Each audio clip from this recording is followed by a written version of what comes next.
Buenas tardes, ¿cómo están? Que Dios bendiga sus vidas, que este esté siendo un buen domingo para ustedes, para sus familias, para todos en casa. Recordamos que por más que haya licencia, autorización para salir y demás, sería bueno quedarnos en casa, sería bueno tomar todas las medidas de cuidado siempre. Me contaba a mi hijo que al parecer hoy día ya muchos están trabajando. Y entonces solo quiero recordar, no magnificando nada, pero los efectos del virus no han pasado todavía. Todavía hay gente que está siendo internada en centros de asistencia especializados en COVID.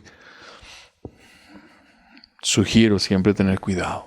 No quiero infundir miedo a nadie, no quiero quebrar la fe de nadie, pero si somos cuidadosos siempre va a ser mejor. Cuidadosos sí, previsión sí, no miedo. Así que atentos en todo momento. Pues estamos reunidos para celebrar a nuestro Señor. Nuestro culto de adoración es este, de celebración es este. Y sí, así como muchos, yo también espero el momento en que podamos reunirnos como solíamos hacer en el local de la iglesia y tener nuestras reuniones como las solíamos tener. Sin embargo, sabemos que algunos cambios habrán. Algunos cambios no esperados, no deseados, pero entendiendo que las cosas no van a ser exactamente iguales. Habrá que buscar recuperar, recoger lo bueno para nosotros. Busquemos obtener las enseñanzas. Busquemos ser cuidadosos en general. Busquemos vincularnos más a Dios, que nuestra fe crezca. Que también crezcan nuestras medidas de cuidado, de seguridad, de previsión, de higiene, no solo personal, de higiene de los alimentos, de las cosas, de nuestros hábitos en general. Siempre necesitamos buscar todo lo que aporte y nos haga mejores.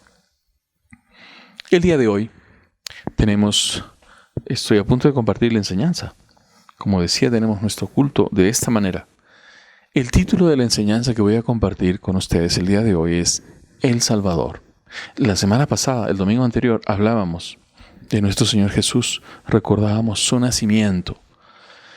Como casi terminé diciendo el domingo pasado, todas las evaluaciones, las consideraciones en la propia palabra y en la historia acerca de el nacimiento de nuestro Señor Jesús nos aporta toda la información, nos aporta la suficiente base como para entender que nuestro Señor Jesús no nació un 25 de diciembre, sino entre fines de septiembre y primeros días de octubre. Y entonces es por eso que estamos hablando de esto, es por eso que estamos celebrando, recordando su nacimiento. Aunque no propiamente la Biblia nos lleva a hacer celebración de los nacimientos. Vemos que cada nacimiento ocurría sin grandes celebraciones propiamente. Pero estamos hablando de nuestro Señor Jesús. Vale decir que no estamos hablando de cualquier nacimiento. Y entonces es por esta razón que el día de hoy estaremos hablando acerca de El Salvador.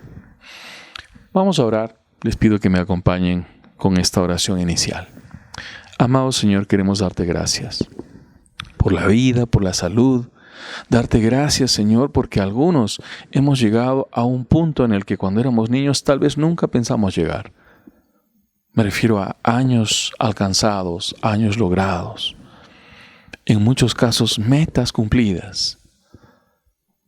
Hemos logrado tener familia, hijos, casa, bienes, alimento suficiente, vestido, etc.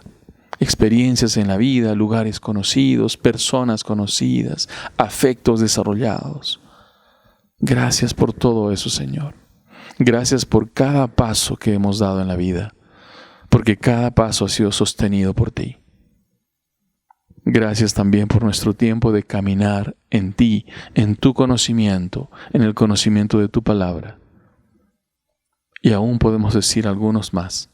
Gracias por el privilegio de servirte. Gracias, Señor. Toda la honra y toda la gloria sean para ti, Señor. Eres el único que la merece.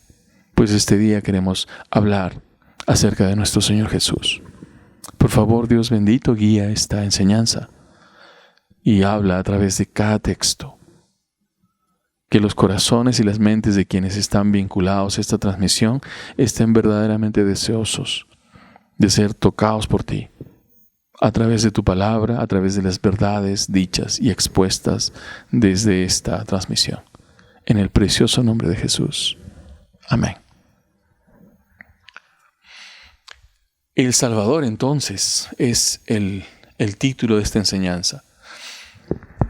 En tiempos del Señor Jesús y anteriores, pero particularmente en tiempos del Señor Jesús, Israel anhelaba un Salvador que los liberara del poder de Roma.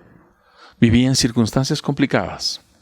Estaban subyugados al imperio romano, un imperio que no era un imperio condescendiente cuando llegaba a lugares y los tomaba por la fuerza. Además, Israel estaba subyugada culturalmente precisamente a la cultura helénica, a la cultura griega, pues hablaban griego. En vez de hablar hebreo o arameo, hablaban griego. Era la lengua ya generalizada. Entonces tenían un imperio que los aplastaba, que retiraba de ellos, que les quitaba la economía, que los maltrataba encima. Y adicionalmente, culturalmente, estaban subyugados al poder, a la cultura griega. Entonces tienen que haberse sentido particularmente aplastados. Su economía, su soberanía, su cultura había sido sacudida, su libertad se había perdido una vez más. Necesitaban un Salvador. Necesitaban a alguien que viniera por ellos, alguien que luchara por ellos, alguien que rompiera cadenas. Tengo a continuación un primer texto para compartir con ustedes. Este se encuentra en el libro de Isaías, capítulo 11, versos del 1 al 4. Isaías 11, versos del 1 al 4. El día de hoy estoy usando la versión de la Biblia de las Américas. La Biblia de las Américas. Dice lo siguiente. Subtitula Reinado justo del Mesías. Y dice lo siguiente desde el verso 1. Y brotará un retoño de Isaí, un vástago de sus raíces dará fruto. Y reposará sobre él el Espíritu del Señor, Espíritu de sabiduría y de inteligencia, Espíritu de consejo y de poder, Espíritu de conocimiento y de temor del Señor. Se deleitará en el temor del Señor y no juzgará por lo que vean sus ojos, ni sentenciará por lo que oigan sus oídos, sino que juzgará al pobre con justicia y fallará con equidad por los afligidos de la tierra. Herirá la tierra con la vara de su boca, y con el soplo de sus labios matará al impío. Está hablando de características de quien iría a nacer. Dice, un retoño del tronco, un vástago de sus raíces. Está hablando de la descendencia. Dice, del tronco de Isaí. Lo que tenemos aquí son las características del Señor Jesús. Espíritu de sabiduría, espíritu de inteligencia, espíritu de consejo, de poder, de conocimiento y de temor del Señor. Cierto es que el Señor Jesús, Dios Hijo en forma de hombre, nos vino a enseñar todo eso. Por si acaso cuando se habla del temor de Dios, se está hablando del profundo respeto que debemos tener respecto de Dios. Profundo respeto. Y aún en un ángulo, en una esquinita, sí también miedo, sí también temor. Porque terrible cosa es caer en manos de Dios cuando Él está airado. Y esto solo va a ser por causa de pecado. Juzgará, dice, al pobre con justicia y fallará con equidad por los afligidos de la tierra. Amoroso, misericordioso, esto fue y esto es nuestro Señor. Pero habla también del poder en Él. Herirá la tierra con la vara de su boca y con el soplo de sus labios matará al impío. Sí tiene poder para hacer todo eso. Dice la Biblia que sus seguidores, cuando le escuchaban sus enseñanzas, porque eran confrontacionales. Daba información, sí, pero también eran confrontacionales. Y en momentos, cuando le escuchaban, algunos decían, qué dura palabra es esta. ¿Quién la podrá soportar? Porque en verdad Dios confronta. La palabra de Dios no es una condescendiente. No es una que te dice, haz lo que quieras, vive como quieras, está bien nomás, Dios es misericordioso, te va a perdonar lo que hagas, no hay problema. No es así. Dios nos está confrontando todo el tiempo. Está poniéndonos enfrente de nuestro pecado y nos está diciendo, ¿está bien así? ¿Estás bien? ¿Es correcto que vivas de esta manera? Mira todo lo que yo hice, mira lo que otros hicieron. ¿Te parece que está bien lo que haces? Esto es lo que Dios está diciéndonos, llamándonos de esa manera, a buscarlo, a verlo, a considerarlo, a acercarnos, a arrepentirnos de nuestros pecados y pedirle perdón y cambiar en todo lo malo. Isaías en el capítulo 7, verso 14, dice lo siguiente. Isaías 7:14 dice, por tanto el Señor mismo os dará una señal. He aquí una virgen concebirá y dará a luz un hijo, y le pondrá por nombre Emmanuel. A continuación, Isaías capítulo 9, verso 6. Porque un niño nos ha nacido, un hijo nos ha sido dado, y la soberanía reposará sobre sus hombros. Y se llamará su nombre admirable, consejero, Dios poderoso, Padre eterno, príncipe de paz. Todo esto refiriéndonos al mismo, Cristo Jesús, el Mesías prometido. El Mesías, el Cristo, el ungido, el enviado de Dios. Luego nació el anhelado por la humanidad, tal como fue predicho desde tanto tiempo antes. Se calcula que estas profecías dichas en Isaías, más o menos fueron expresadas, fueron reveladas por Dios y dichas luego por el profeta, aproximadamente 700 años antes de que Jesucristo naciera. Miren qué profecías tan acertadas de parte de Dios. Revelación de Dios a la humanidad. El amor de Dios manifestado en una revelación de lo que vendría, de lo que ocurriría. Todo en bien de la humanidad. Esto es importante recordar.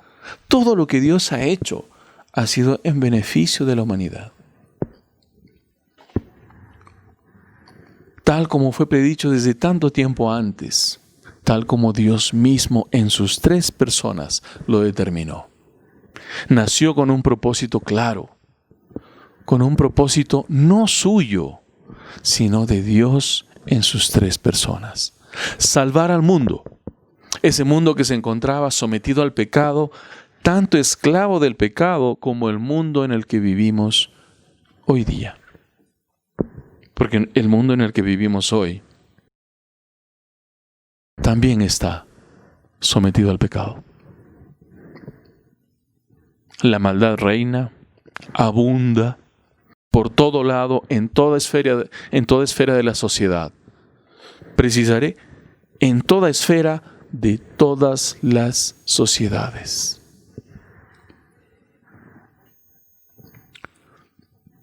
Dios mismo lo formó en el vientre de María. Por obra del Espíritu Santo, este bebé era el Salvador que todos necesitamos. Un simple hombre no habría tenido capacidad alguna para salvarnos. Por más bueno que fuera, por más bondad que hubiera en él, el único que nos podría salvar, el único que puede, es uno que es Dios y hombre al mismo tiempo. Es por esto que Jesús fue concebido por obra del Espíritu Santo de Dios. Dios Hijo, eterno, perfecto, tomó naturaleza humana. En Jesús, por única vez en la historia del mundo, Dios se hizo hombre. Con todo y un proceso gestacional de 9 meses, como suele ocurrir con los seres humanos. Esto también es el significado del nombre que se le dio, Emmanuel. Hay ocasiones en la Biblia en las que alguien recibe un nombre, pero no se le llama por ese nombre. Cuando esto sucede, el nombre que recibió, pero que no se usa para llamarlo, sirve para describir a la persona. Por ejemplo, Salomón, el hijo de David, que en hebreo es Shlomo y que significa pacificador. A él se le llamó por ese nombre, Salomón. Todo el mundo lo conocía. El rey Salomón, el gran rey Salomón, el sabio rey Salomón. Sí. Y todo el tiempo, al decir Salomón, se estaba diciendo pacificador. Pacificador, pacificador, porque es el significado de su nombre. Sin embargo, por orden de Dios, él también recibió el nombre de Jedidías. Tal vez muchos no han escuchado eso o no han leído esta porción. Por orden de Dios, se le llamó Jedidías. Interesante. ¿Saben qué significa Jedidías? Significa amado de Dios, amado de Jehová o amado de Yahvé. Lo más importante aquí era el significado del nombre. Dios lo amaba. Esto es lo que Dios quería decir cuando dijo y ordenó que se le llamara Jedidías, que lo amaba. Solo recordemos el antecedente. Su padre, el rey David, pecando contra Dios, habiendo sido llamado por él, luego pecando contra él, de una manera muy triste, muy fea. Y obviamente, el mismo David se preguntaría, ¿me habrá perdonado Dios? Porque la mujer con la que cometió adulterio quedó embarazada y ese bebé murió. Y sin embargo, lo que tenemos aquí es Dios diciendo que este hijo se llamaría amado de Dios o amado de Yahvé. Su padre se había arrepentido de su pecado. Y el arrepentimiento del pecado implica el deseo firme de no volver a hacer tal barbaridad contra Dios. Pues su padre se había arrepentido, había sido perdonado por Dios. La existencia de ese hijo y el nombre que Dios ordena que se le dé, sirvió para hacerle saber a David, su siervo, que en verdad Dios lo había perdonado. Este es un ejemplo de cómo hay algunos nombres que Dios pone, que Dios ordena y que no se usan, pero nos sirve para saber qué es lo que Dios quiere decir de esa persona. Del mismo modo, lo importante del nombre Emanuel es lo que significa. Al Señor Jesús nunca lo llamaron Emanuel como nombre a ser usado de manera cotidiana, porque significa Dios con nosotros. Y lo que Dios en sus tres personas estaba buscando lograr es que el mundo supiera que en Cristo Dios estaba haciéndose presente, viviendo entre nosotros. Pues Él vino a vivir entre nosotros, a caminar por los mismos caminos polvorientos, a contemplar las mismas flores, a hablar como nosotros, a comer nuestra comida, a observar los paisajes de la naturaleza que Él creó, a abrazar a su madre, a ser un buen ejemplo para sus hermanos menores, a mostrarnos el único camino por el cual podemos llegar al cielo, directo a los brazos del Padre. Vino a compadecerse de aquellos que sufrían, a sanar a los enfermos, muchos de los cuales no tenían ni siquiera la forma de ser atendidos con lo más básico. Vino a mostrar compasión por todos los despojados, por todos los olvidados, por aquellos sin nombre en la sociedad. Pues en ese entonces, como hoy, habían personas sin nombre, habían personas olvidadas, habían personas respecto de los cuales el Estado ni existía. Para el Estado ellos eran nada. Etéreos, invisibles, sin número contable. Y entonces vino Jesús para atender a todos quienes estaban así, a los que estaban emocionalmente quebrados, a los que estaban espiritualmente muertos. Dios mismo viviendo como un hombre más. Por eso se limitó, siendo Dios eterno, imposible de ser contenido. Él se hizo a sí mismo contener por su propia voluntad en el cuerpo de un bebé que empezó a formarse de una célula, 2 células, 3 y más, por su propia voluntad. Si esto a alguien le parece que no es nada, ¿quién de nosotros se metería en un cajón, en una caja o en un baúl, donde a las justas pudiéramos pensar que entraría un brazo nuestro? ¿Quién se encajaría en un contenedor como ese si no lo necesita?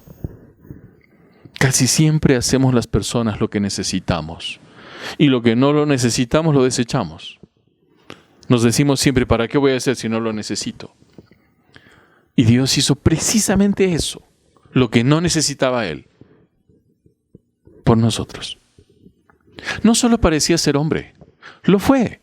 Nació de una mujer como cualquier bebé lo hace. Tuvo carne y hueso. Cuando fue un bebé lloró por hambre y ensució sus pañales, seguramente como cualquier bebé. Pero también era Dios, aunque en este punto un texto obligado viene a ser el siguiente. Es un texto obligado. Usando una expresión popular muy nuestra, podemos decir es un texto de cajón, obligado. Filipenses capítulo 2, versos del 6 al 8. Filipenses capítulo 2, versos del 6 al 8, nos va a decir lo siguiente. El cual, aunque existía en forma de Dios, no consideró el ser igual a Dios como algo a que aferrarse, sino que se despojó a sí mismo, tomando forma de siervo, haciéndose semejante a los hombres, y hallándose en forma de hombre se humilló a sí mismo, haciéndose obediente hasta la muerte y muerte de cruz. Apenas el Padre expresó su deseo de enviarlo, Él no se resistió. El Señor Jesús, en su condición de Dios Hijo, nos ha dado suficientes evidencias citadas en la propia palabra de Dios, que Él está sometido a la autoridad del Padre. Interesante. Lo que me han escuchado decir es lo que mi Padre dice, lo que me han visto hacer es lo que mi Padre hace, es lo que yo le he visto hacer a mi Padre. Nos está presentando un modelo interesante. Es cuando los papás tenemos que decirnos a nosotros mismos y preguntarnos, ¿estoy dando un buen ejemplo a mis hijos? ¿Estoy viviendo de tal manera que mis hijos puedan replicar lo que hago? Porque esto es lo que vemos en Jesús. Tú y yo necesitamos un Salvador, por causa de que el pecado nos dejó marcados. Recuerdo cuando niño, muchas personas fueron alcanzadas por la varicela y en sus pieles quedaron las marcas. Hoy ya no se ve eso. Por lo menos yo no veo niños así marcados por la varicela, por la viruela. Cuando era niño sí, veía muchas personas. Sin embargo, el pecado nos marca a todos, nos sigue marcando. Aun cuando los hijos de Dios ya no somos practicantes del pecado, no deberíamos ser. Sí es verdad que pecamos, pero es distinto ser un practicante del pecado. Puedo presentar un pequeño ejemplo para graficar o para intentar explicar la diferencia. Bueno, ahora no creo, pero hace unos años era pelotero de sábados en la mañana, hace ya unos buenos años atrás. Y entonces nos reuníamos un grupo de amigos de diferentes edades. Algunos íbamos por los 30 y tantos, otros estaban por los 19, parientes unos, otros solo amigos. Y nos reuníamos a jugar en una canchita, en una urbanización aquí en Arequipa que se llama La Perla. Y jugábamos ahí a estos pequeños circuitos, ¿no? De 3 equipos o 4. mete gol, sale. Y entonces, era solo sábados.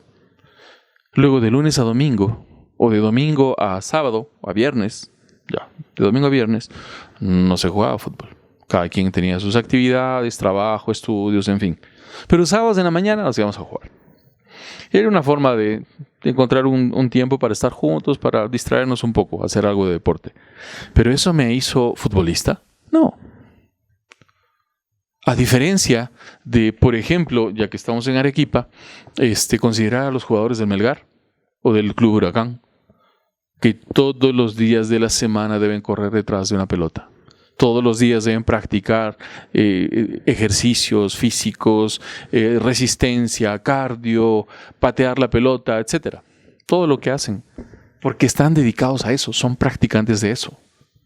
Esta es más o menos una comparación interesante que podemos hacer acerca del pecado. Los hijos de Dios ya no somos esos practicantes que éramos. Hemos abandonado el camino del pecado, o esa es la idea, en todo caso. Pero pecamos algunas veces. Todavía estamos en un cuerpo imperfecto. Todavía nuestras mentes no han sido perfeccionadas de tal manera que sean unas mentes como las de Jesús, como las del Señor Jesús. Gran diferencia. Tú y yo necesitamos un Salvador por causa de que el pecado nos dejó marcados. Todavía arrastramos esas marcas, todavía las tenemos.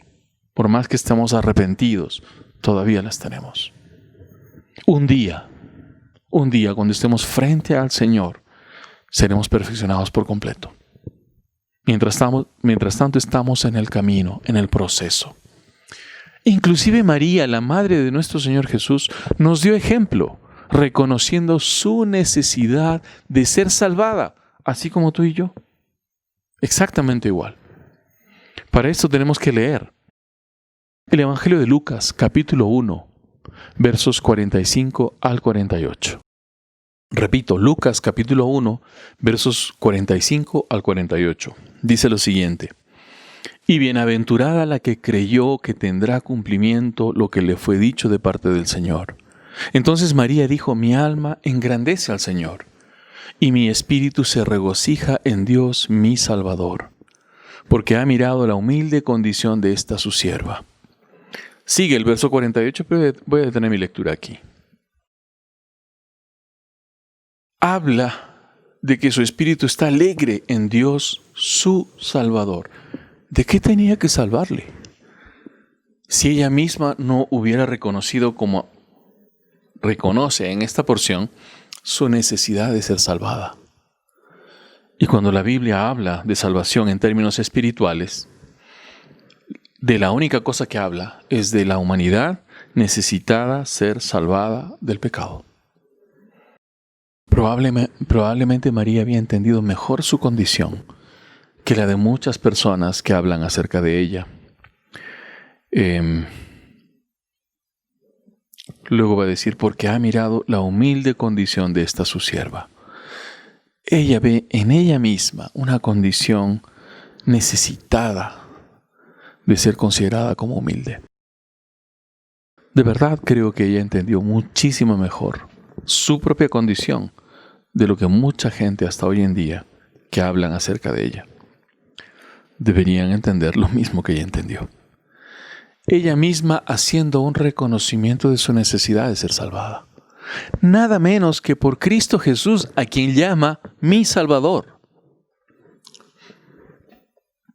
Luego en el libro de los Hechos de los Apóstoles vemos a María junto con los demás discípulos y a los hermanos menores de Jesús siendo parte de la iglesia precisamente de Cristo Jesús.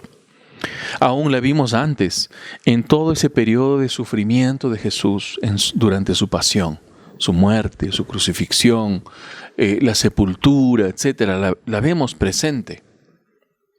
Y estaba junto con los demás seguidores, con las otras mujeres que eran parte de los discípulos de Jesús. Hechos de los Apóstoles capítulo 1, versos 12 al 14, nos va a aportar más información. Dice: entonces regresaron a Jerusalén, desde el monte llamado de los Olivos, que está cerca de Jerusalén, camino de un día de reposo. Cuando hubieron entrado en la ciudad, subieron al aposento alto donde estaban hospedados Pedro, Juan, Jacobo, Andrés, Felipe y Tomás, Bartolomé y Mateo, Jacobo, hijo de Alfeo, Simón el celote y Judas, hijo de Jacobo. Todos estos estaban unánimes, entregados de continuo a la oración junto con las mujeres y con María, la madre de Jesús, y con los hermanos de él. Pues tenemos aquí citados a un grupo probablemente de los más cercanos al Señor Jesús. Por si acaso he leído Hechos capítulo 1, versos del 12 al 14. Y vemos a María presente con ellos, vinculada con ellos, formando un grupo, una comunidad. Pues Dios merece toda la gloria y toda la honra, porque Dios es precisamente Dios, y nuestra eterna gratitud y fidelidad también se la merece, porque vino a salvarnos. No mandó a otro en su lugar, no envió a un ángel a hacer el trabajo difícil. Él mismo se hizo uno de nosotros, tomó carne humana, huesos, y vino a hacer batalla contra el pecado y contra Satanás. Se hizo uno de nosotros. Anduvo como nosotros, como ya dijimos. Vistió como nosotros, experimentó todo lo que las personas de ese tiempo experimentaban. Frío, hambre, dolor, todo. Pues realmente vino para librarnos de los pecados. Para que los pecados que cada uno tenía dejen de estar aplastando y pueda haber perdón, pueda haber libertad, puedan romperse esas cadenas de esclavitud que el pecado tenía sobre las personas y que los tenía subyugados más allá de su voluntad. Acá algunas preguntas necesarias. ¿Amas a Dios? Si dices que sí, ¿cómo lo demuestras? ¿Le agradeces por lo que hace en tu favor, por lo que hizo y por lo que hace? Pues si lo haces, ¿cómo lo demuestras? ¿Le sirves? Si le sirves, ¿qué haces en su servicio? ¿Cómo haces de una manera práctica tu servicio a Dios? Recordemos algo fundamental acerca de la salvación que necesitamos todos, tú y yo, todos, y que solo Cristo Jesús puede darnos. Salvación de nuestros pecados. Cuando el ángel le habló a José para decirle que llamara a Jesús al bebé que nacería de María, estaba diciendo lo que Jesús iría a hacer, salvar, porque el nombre Jesús significa Jehová salva o Yahvé salva. El verdadero problema de la humanidad es el pecado. Y yo sé que ha sido satanizado, porque claro, se ha hablado acerca del pecado en todos los tonos de voz. Se ha usado la palabra pecado para hablar de lo correcto, de lo que la Biblia enseña, pero también para hablar de mitos, de leyendas, de cualquier cosa, para abusar, para exagerar, para enseñar doctrinas falsas, para todo. Lo han manoseado tanto el tema, que normalmente vamos a encontrar personas que tienen un cierto rechazo, inclusive a la sola palabra. Y entonces han dejado de considerar lo que realmente es el pecado, han dejado de considerar lo que el pecado produce en el ser humano. Y por tanto intentan echar por tierra el propósito de la venida de Cristo Jesús, ese propósito por el cual Él se hizo hombre, porque están intentando desacreditar el tema. Alguna vez hablaba con una persona y decía, ustedes todo lo ven pecado, todo es pecado para ustedes. Y yo dentro de mí decía, bueno, no tiene idea de lo que está hablando, no conoce lo que Dios dice respecto de esto, por eso tiene una idea o una opinión un poquito sesgada, porque ha escuchado tanto, ha escuchado a las cucufatitas, ha escuchado a Gil y Mil hablar de esto, y le habrá parecido una exageración, ya que todo está mal. Y entonces el tema principal, el punto central, pues no está precisamente donde debería estar.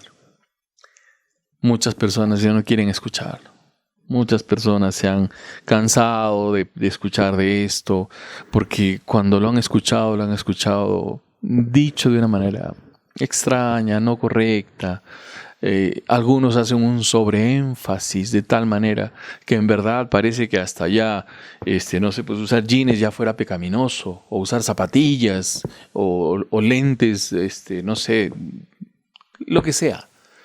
Hay gente especialista en crear pecados nuevos. Y obviamente esto hace que mucha gente termine diciendo, no creo, no me parece. Y entonces hacen lo incorrecto. Lo que necesitamos hacer es sujetarnos a los términos de la palabra de Dios. Lo que dice ella. No ir más allá. A la palabra no le falta nada. Y entonces no tenemos que hacer nada para que la gente le crea. Porque al final quien quiere creer va a creer y quien no quiere creer no va a creer. No hay nada que podamos hacer. Particularmente yo no intento nunca convencer a alguien. Han habido oportunidades donde me he reencontrado con amigos de la infancia. Todavía recuerdo un encuentro que tuve en mi ciudad natal. Amigos de la infancia que obviamente habían pasado muchos años. Y apenas se enteraron que yo era pastor de una iglesia, empezaron a llevar el tema o a hacer ciertas bromas como para ver cómo reaccionaba yo. Y la verdad, no era necesario que yo reaccionara de otra manera porque me di cuenta que estaban probándome. Y estoy siempre dispuesto a eso. Y en algún momento, después de haber conversado por el lapso de unas 2 horas, después de no vernos años, uno de ellos, ya casi cuando nos íbamos a despedir, me dijo, oye, ¿no me has predicado? Y yo le dije que esperabas que me pare, que saque la Biblia y te empiece a decir cuán pecador eres. Bueno, me dijo, sí, más o menos sí. Pero le dije, eso no es lo que el Señor Jesús enseñó. La prédica principal no está compuesta solo de textos bíblicos. La prédica principal es mi vida. El modo en que vivo.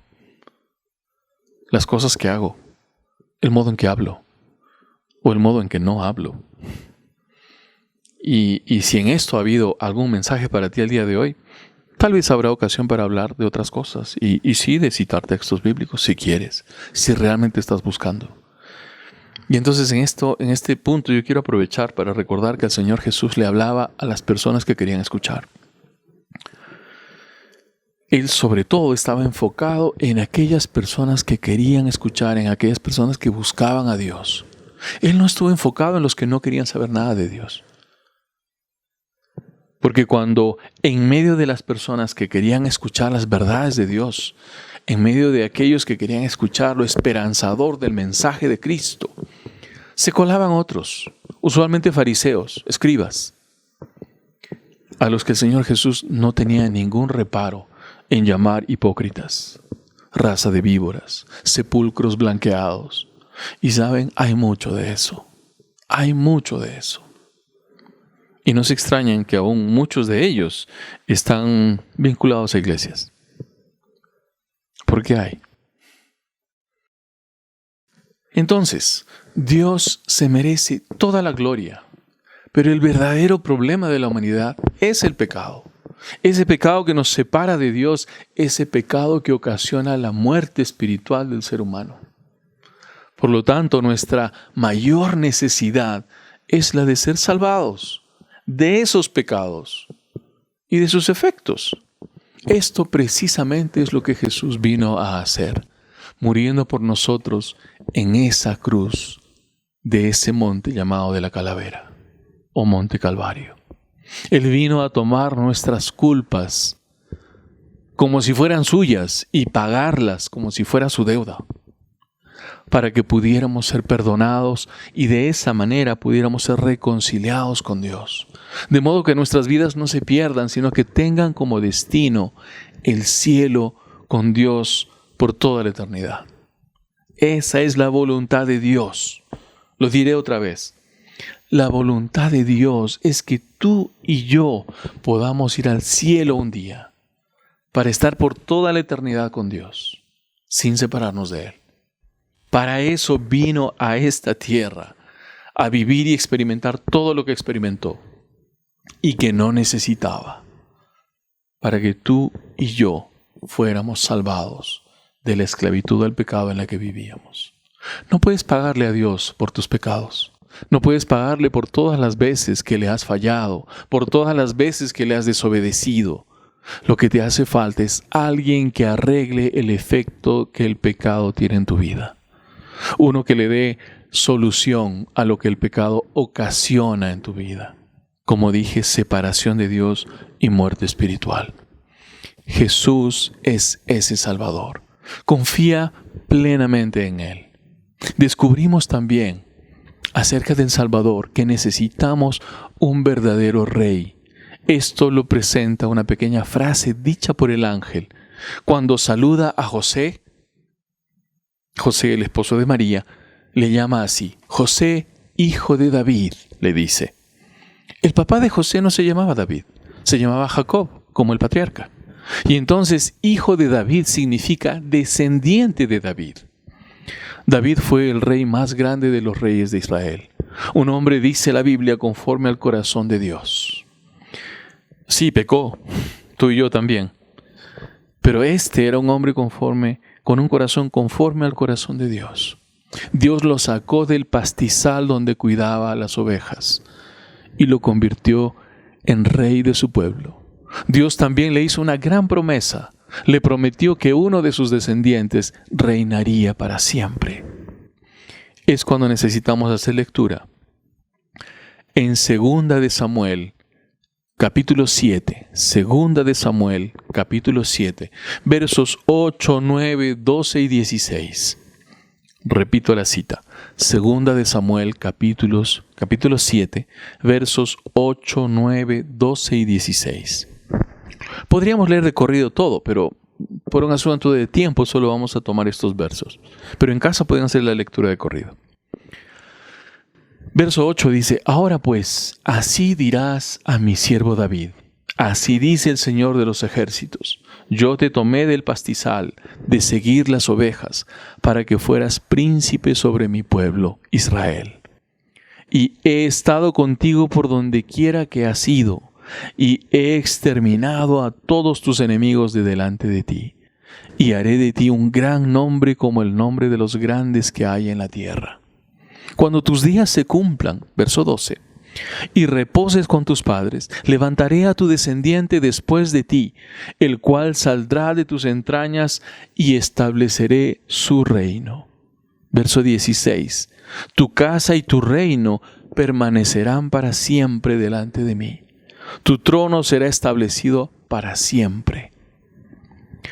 Este descendiente ahora estaba a punto de nacer. Jesús nació como descendiente de David.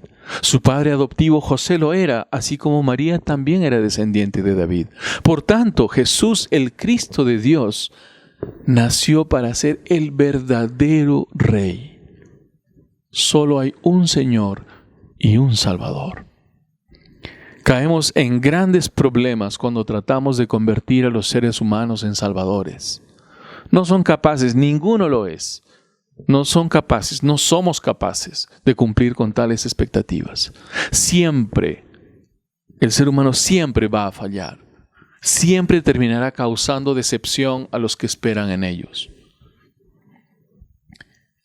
En el libro de los Hechos de los Apóstoles, el capítulo 14, versos 11 y 12 nos van a decir lo siguiente. Hechos 14, versos 11 y 12. Este Jesús es la piedra desechada por vosotros los constructores, pero que ha venido a ser la piedra angular. Y en ningún otro hay salvación, porque no hay otro nombre bajo el cielo dado a los hombres en el cual podamos ser salvos. Quiero enfatizar esto último, lo dicho en el verso 12. En ningún otro hay salvación, porque no hay otro nombre bajo el cielo dado a los hombres en el cual podamos ser salvos. Exclusivamente, excluyentemente, el nombre de Jesucristo es el único nombre a través del cual podemos ser salvos. Nadie más Ni los ángeles, ni los arcángeles, ni José, ni María, ni los apóstoles. Nadie más puede dar salvación. Solo esta ha sido determinada para que sea entregada a la humanidad a través de Jesucristo. La Biblia hablando, no mis ideas, no las tuyas, las de Dios. Jesús es verdaderamente el único Rey sobre toda la creación. Por lo tanto, es el único Rey al que le debemos entregar toda nuestra obediencia, todo nuestro sometimiento, toda fidelidad. Jesús es el Rey que derrotó a todos sus enemigos mediante su muerte y resurrección. Cuando digo todos sus enemigos, estoy pensando en primer término, todos los que gritaban, crucifícale, crucifícale, pidiendo esto a Pilatos y demás, pidiendo su muerte, pidiendo su crucifixión, pidiendo que en vez de Barrabás muriera Jesús, pidiéndolo a gritos. Muchos de ellos que gritaban esto, una semana antes habían estado gritando y diciendo, Hosana a Dios, bienvenido Señor, el Rey de Israel. Luego de unos días estaban pidiendo su muerte, constituidos en enemigos de Dios. Pero también Jesucristo de esta manera derrotó a las tinieblas, los grandes enemigos de Dios, Satanás y todas sus huestes, que pensaban probablemente que estaban acabando con Él cuando lo vieron en la cruz, cuando lo vieron muerto. Pero luego tuvieron que darse cuenta que no pudieron vencerlo, pues ni la muerte lo retuvo. Resucitó al tercer día tal como sería, tal como había dicho antes, tal como estaba profetizado. De esa manera obtuvo la victoria. Entonces, por eso afirmo que es el Rey que derrotó a sus enemigos mediante su muerte y resurrección, pues los que buscaron su muerte no lograron vencerlo, en verdad. La Biblia nos hace saber que lo que más necesitamos es un Salvador. ¿Conoces a Cristo? ¿Le has dado el control absoluto de tu vida? ¿Le has reconocido como Señor y Salvador? Si no lo has hecho, no demores en hacerlo. Es la mejor cosa que puedes hacer al recordar que vino a este mundo con el gran propósito de entregar su vida para salvarnos. Por lo tanto, es el único que lo puede hacer. No hay nadie más que pueda lograr tal cosa. Quisiera guiarte en una pequeña oración sencilla. Si tú quieres seguirla, puedes hacerlo en tu mente, en tu corazón. Amado Dios, te agradezco por haber enviado a Cristo Jesús a esta tierra. Te agradezco por haberlo mandado con el propósito de salvar y rescatar a todo pecador de la esclavitud al pecado en la que se encontraba, de estar subyugado al pecado del cual no podía zafar. Pues gracias por haber enviado a Jesucristo a hacer eso en favor de la humanidad. Yo te agradezco por eso y reconozco a Jesús como mi Señor y mi Salvador. Te pido, Jesús, que vengas a mi vida y que obres con poder para rescatarme de toda maldad, de toda práctica pecaminosa, de toda cosa que no te agrada. Y te pido que me ayudes a vivir una vida tal como tú nos enseñas en la Biblia. Gracias una vez más. Me arrepiento de cada pecado cometido y los confieso, suplicando ser perdonado. En el nombre de Jesús. Amén. Si hubieras hecho una oración como esta, ten por seguro que si has sido de corazón, estarías dando el primer paso en el camino de Cristo. El primer paso. Necesitas dar muchos más. Es un proceso de conversión. La transformación de ser criatura de Dios a ser hijo de Dios no ocurre en un segundo. Es un proceso. Tienes que caminar en esto. Que la palabra de Dios te guíe en todo momento. Que ella guíe tus pasos, tus pensamientos, tus acciones, tus palabras. Y que día a día puedas crecer. que día a día puedas conocer más a Dios. Busca hacer su voluntad todos los días. ¿Tienes una Biblia en casa? Si no tienes, procura una pronto. Pero ruego a Dios porque te ayude. Te recomiendo hacer una lectura a partir del Evangelio de Mateo en adelante, el Nuevo Testamento. Que Dios te bendiga. Él te va a acompañar, tenlo por seguro. Que tengas un día feliz y bendecido.